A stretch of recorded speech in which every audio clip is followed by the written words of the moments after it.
Jadi tadi saya terpaksa membreakkan acara ini karena saya ingin kembali ke tempatnya masing-masing. Bung Tony kembali, Bung Rasman juga kembali. Tapi saya ingin, tadi ada beberapa poin yang belum disampaikan Bung Rasman terkait dengan juga Suroto tadi. Surat apa tadi Bang? Suroto. Boleh saya lihat? Surat kuasa. Oke. Ya. Tanggal 18. Ya. Rasman Arif Nasution, bla bla bla, Suroto. Ya. Jadi abang, jadi tim kuasa hukumnya. Kenapa Pak Suroto menunjuk Suroto saya? Oke. Karena dia melihat bahwa pengacara dari Saka Tatal telah membuat laporan polisi terkait dengan keterangan yang dianggap ya atau menyuruh dan lain sebagainya terkait dengan Pak Rudiana. Suroto ini orang yang pertama kali melihat pengakuan TKP. Pak Suroto kepada saya sampai tadi jam 5 saya masih interview beliau bahwa dia mengatakan dialah orang pertama yang menemukan Vina dan Eki. Di mana dapat di ujung sebelum naik ke flyover, kemudian di tengah, disitulah pertama dia melihat. Dari mana dia dapat informasi? Ketika dia dengan 2 orang polisi di Polsek Talun. Kemudian ada 1 orang naik sepeda motor, Pak itu ada orang jatuh, ada tabrakan. Dia lari, kemudian dia lihat sendiri di situ, itulah yang menjelaskan bahwa almarhumah Vina sampai minta tolong. Sedangkan Eki posisinya waktu itu sudah nggak bernyawa lagi, artinya sudah diam. Nah, pada saat yang bersamaan sekitar 10 menit kemudian datang 2 polisi tadi. Barulah mereka bawa ke rumah sakit Gunung Jati. Sebelum ke rumah sakit Gunung Jati dia melihat bahwa muka dari almarhum Eki ini itu sudah susah dikenalin, penuh dengan darah. Dan dia melihat bahwa posisi celana dalam almarhumah dari Vina itu sudah tidak sesuai pada seperti orang pakai celana. Tapi dia nggak mikir ke sana. Yang dia lihat langsung dia bawa ke rumah sakit. Memang dia lihat helm tidak hancur, kemudian handphone tidak, dan tidak ada identitas lain. Dan itu dibawa lalu diproses. Itu clear ya. Nah, yang dia keberatan, Pak, kok film Vina itu tidak sesuai dengan apa yang saya saksikan. Bahkan ketika mereka membuat film belum ditayang, saya hampir tiap hari lewat dari flyover itu, Pak. Di situ saya langsung cerita sama istri saya, ini nggak sesuai ini tempat film ini. Tapi istrinya bilang, udahlah Pak, nggak usah diurusin. Bapak ada nggak ditanya sama sutradara? Nggak ada. Dia sendiri ngaku bahwa tidak sesuai. Nah yang kedua, di situ tidak ada CCTV sampai sekarang. Dari mana CCTV itu datang? Maksud saya adalah, mari kita berpikir jernih. Bagaimana proses hukum ini bisa berjalan? Dan keterangan dari Pak Suroto ini, itu yang diperkuat juga di pengadilan. Nah jadi kalau ada yang mengatakan misalnya ini tidak ada benda tajam dan lain sebagainya, saya tanya, benarkah Bapak ketika rekonstruksi dengan polisi dan 3 tersangka, Bapak dibawa dan ditunjukkan di kebun kosong, benar Pak? Bapak saksikan apa di situ? Bapak temukan apa? Di situ langsung 3 orang tersangka menunjukkan ini baloknya. Kami pukul dengan balok, mereka sendiri yang ambil. Jadi ada balok di situ. Jadi kalau otopsi mengatakan ada kekerasan benda tumpul, ya memang benar. Masalah benda tajam bisa saja barangkali bagaimana saya nggak tahu ya. Tapi yang pasti apa yang dijelaskan Pak Suroto itu jelas. Nah karena itu saya mendorong sekali lagi agar pihak sutradara Anggi Umbara ini untuk diproses. Kenapa? Karena memang tidak sesuai dengan fakta. Begitu juga dengan Linda, keterangan Linda. Nah kita sekarang berkutat pada persoalan marah kita karena ada film. Film ini sendiri kami telusuri dengan tim itu lebih kurang 75% tingkat kebenarannya. 25% itu jauh dari kebenaran. Artinya kalau ini film ditarik dari kisah nyata, dia tidak boleh keliru. Paling 1-2% yang keliru. Itu poin pertama. Poin yang kedua, saya mohon maaf ini. Saya kan bilang dari awal-awal, tolonglah supaya secepatnya pra-peradilan. Nanti kalau terlalu lama, buru-buru nanti dilihat polisi sudah bawa ke kejaksaan. Kalau info yang saya dapat, dan data-data yang saya terima sepertinya itu sudah diserahkan memang. Jadi kalau minggu depan, selalunya pengalaman kita, pernah saya pra-peradilan di KPK, biasanya polisi atau mungkin jaksa, dari KPK, mereka mungkin masih ngumpul dokumen persiapan pra-peradilan, itu biasanya ditunda juga 1 minggu. Nah kalau Senin berikutnya ternyata digelar, lalu kemudian sudah P21, selesai ini barang. Jangan salahkan nanti bahwa seolah-olah penyidik tidak profesional. Tapi kan besok baru diserahkan, nggak mungkin langsung P21 dalam 1-2 hari. Siapa yang bilang besok? Besok, saya dapat informasi. Tidak pernah kita tahu kapan diserahkan itu. berkas. Dan polisi tidak pernah memberitahu tanggal. Cuma saya belum melupakan, itu saja. Lalu terkait dengan laporan saudara Farhad Abbas terhadap Pak Rudiana. Saya dengan Yosi tadi berdiskusi, Yosi Hadian, kami pun minggu depan akan melaporkan saudara Marliana, kakak kandung almarhumah Vina, yang mengatakan tidak pernah memberikan kuasa kepada Yosi Hadian. Biar tambah rame barang ini. Nah, kemudian setahu saya dapat data, kalau saya tidak salah, koreksi saya Bung Farhad, bahwa saudara Saka Tatal itu masih pembebasan bersyarat. Kalau saya tidak salah, Agustus dan September baru selesai. Saya bacakan. 1. Syarat mengajukan pembebasan bersyarat, mengakui perbuatannya dan berjanji tidak melakukan tindakan yang serupa atau tindakan hukum yang lain selama melakukan pembebasan bersyarat. Yang kedua, pencabutan pembebasan bersyarat. Poin 3, butir B, syarat khusus yang terdiri 1. Apabila seseorang itu menimbulkan keresahan dalam masyarakat. Mohon maaf, Saka Tatal hari ini menurut pandangan saya menimbulkan keresahan, menimbulkan kegaduhan, maka tolong lapas untuk ambil balik yang bersangkutan, simpan dia di tempat ditahan supaya dia tidak cuap-cuap kemana-mana dan tidak menimbulkan keresahan. Itu saja pikiran saya. Ya. Silakan. Pengacara Saka Tatal, silakan. Bismillahirrahmanirrahim. Saat ini kita melihat yang sangat perhatian dengan kasus ini bukan hanya pengacara Saka Tatal, tapi Indonesia. Mungkin hanya beberapa orang aja yang melawan perjuangan keadilan ini. Gitu. Makanya bagi saya, yang mendukung terbongkarnya konspirasi yang saya istilahkan ini adanya konspirasi yang jahat dalam bidang penyidikan, penuntutan, dan pengadilan.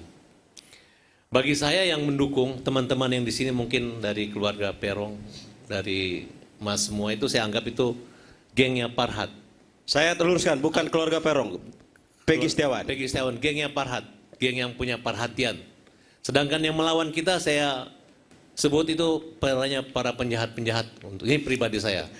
Maaf ya. Kenapa saya katakan adanya konspirasi jahat dalam penyidikan? Ya. Caranya gampang. Mereka menjadikan saksi Aep dan Saik Dede ini cuma berita acara sumpah, kemudian tidak dihadir pengadilan sampai hari ini. Kemudian saya dengar lagi bahwa ada kemungkinan suara Rudiana yang datang ke rumahnya ibunya Peggy Setiawan ini gitu. Ya. Dan mereka sengaja membiarkan DPO 4 orang yang harusnya ditangkap saat itu juga gitu. Untuk apa? Untuk mengaburkan persoalan ini. Kemudian mereka mengatakan DPO yang sisa 4 menjadi 3. Hari ini mereka mengatakan tinggal 1 orang. Dan tinggal ini adalah terdakwa yang tersangka yang terakhir lagi gitu. Nah, oleh karena itu saya melihat, hey Bang Rasman, semua Indonesia, ayo kita buktikan. Dari awal perkara ini, kita udah adukan ke Komnas HAM. Bahwa adanya penyiksaan, intimidasi gitu. Kemudian ada rekomendasi Komnas HAM untuk menindaklanjutinya.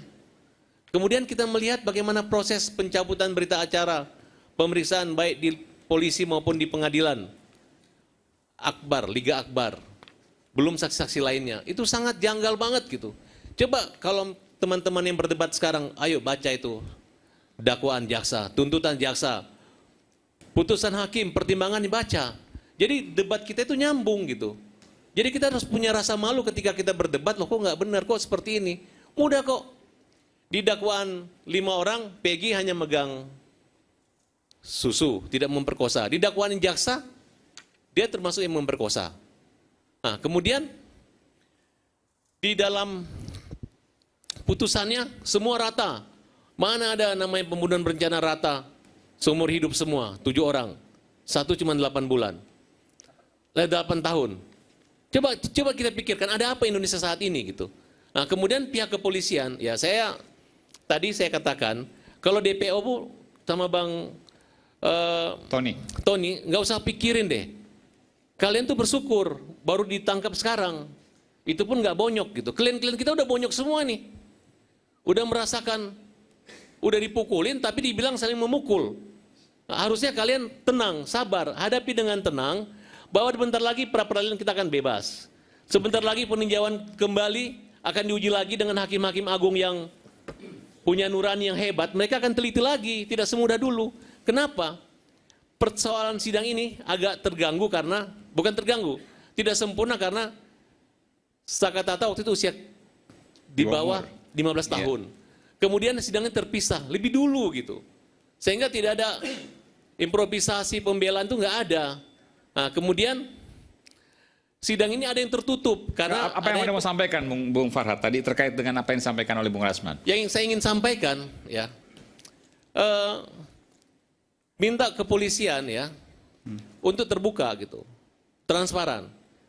Jangan kayak Sekarang kan udah transparan, semua dijelaskan. nggak ada. Pak Sampai saat Abraham ini- Abbas, Kabid Humas Polda Jabar selalu menyampaikan perkembangan. Apa yang kurang transparan? Karena menurut satu, kami kemarin melaporkan ke Cirebon. Anda? Oke. Tapi alhamdulillah tadi Mabes Polri sudah menerima untuk di propamnya, propam ya. Sudah diterima, kemudian konsultasi dengan Barreskrim bahwa ini bukan lintas antara provinsi dan nanti kami akan periksa atau dilemparkan ke Jawa Barat.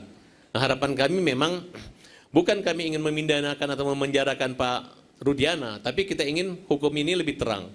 Artinya sayang memang dia anaknya meninggal, tapi jangan sampai yang dihukum adalah Nggak, orang yang saya membunuh begini, anaknya. saya tadi apa yang kemudian apa disampaikan oleh Bung Rasman itu kan serius untuk klien Anda.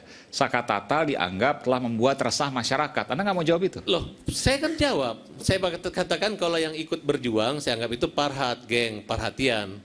Yang melawan kita, yang menjelekkan kita, segala macam, saya anggap itu penjahat. Oke. Karena kondisi sekarang masyarakat lagi Maksudnya mendukung. penjahat apa? Bagaimana Saya keadilan kira- ini bisa terang? Ini Nah, pendapat saya. Ini yang bahaya pernyataan dari saudara Farhad ini kan. Ya saya kan nggak menyebut nama siapa aja ya, kira-kira begitu. Iya, maksud saya begini, makanya bertarunglah kita pada substansi di mana kita membela seseorang itu. Nah sekarang begini, tolong dicek benar tidak bahwa saudara Sakatatal itu masih belum bebas murni, masih ada PB nggak? Pembebasan bersyarat dia. Jangankan dia dibebas bersyarat, orang di dalam penjara pun masih berteriak untuk memperjuangkan bukan mendirikan saya PK. tanya, benar kan? Ya, Benar nggak? Sampai Agustus masih bersyarat. Ya, berarti benar. Nah, saya minta dengan terang ini, Enggak. Pak Kepala Lapas, Kepala Bapas, tolong dipanggil kembali, dimasukkan ke dalam tahanan agar tidak resah masyarakat Indonesia. Kayak Itu menteri pikiran aja saya. itu. Apa kapasitas Kalau saudara saudara mengatakan Rasman mau ngomong seperti ya itu? begini, kita udah resah ini di sini Karena sekarang. ya perjuangkan. Masa Ya. dibilang, saudara bilang tadi, yang tidak mendukung saudara, kita dibilang ini semua penjahat.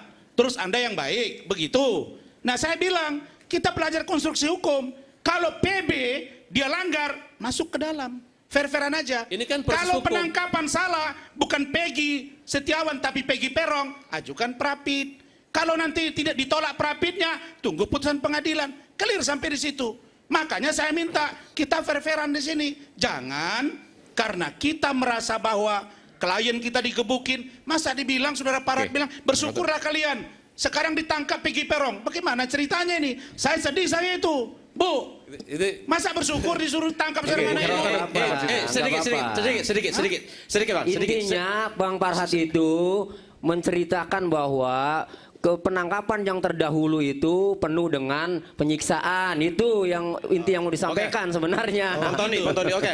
Sekarang saya mengklarifikasi ke Bang Rasman. Bang Rasman mengatakan yang ditangkap sekarang adalah Peggy alias Peron. Bukan Peggy alias Peron, Bang. Peggy Setiawan yang sekarang ditangkap. Oke?